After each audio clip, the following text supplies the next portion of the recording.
తాత్విక పారిభాషిక పదాల పరిచయం.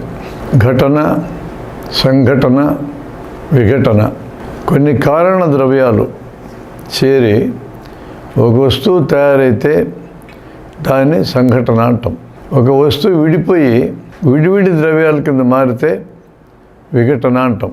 మట్టి మెత్తగా చేసాం, దాన్ని ముద్ద చేసి సారె దగ్గరికి తీసుకెళ్ళాం, సారెను ఉపయోగించి మట్టిని కుండ కింద మార్చాం. ఇక్కడ పని జరిగింది. వస్తువులు కలిపి సంఘటన కింద మారినట్టు, నీళ్ళు మట్టి కలిపి ఇవి రెండు మళ్ళీ విడిపోతే విఘటన అంటాం.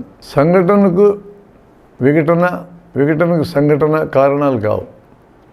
కొన్ని వస్తువులను కూర్చి సైకిల్ తయారు చేశాం. సైకిల్ తయారు కావడానికి కారణాలు ఏంటి?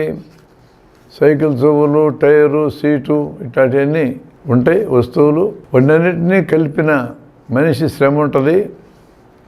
వీటన్నిటినీ కలపడానికి అవసరమైన వస్తువులు కూడా అక్కడ ఉపయోగించుకుంటాం.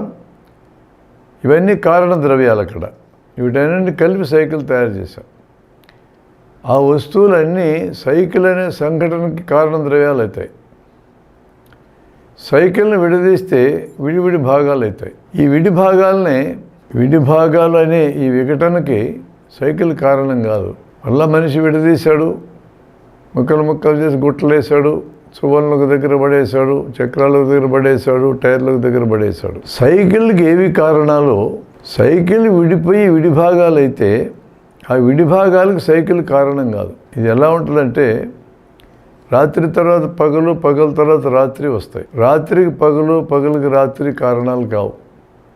పగలు రాత్రి రెండింటికి కారణం భూమి తన చుట్టూ తాను తిరగడం, అది కారణం.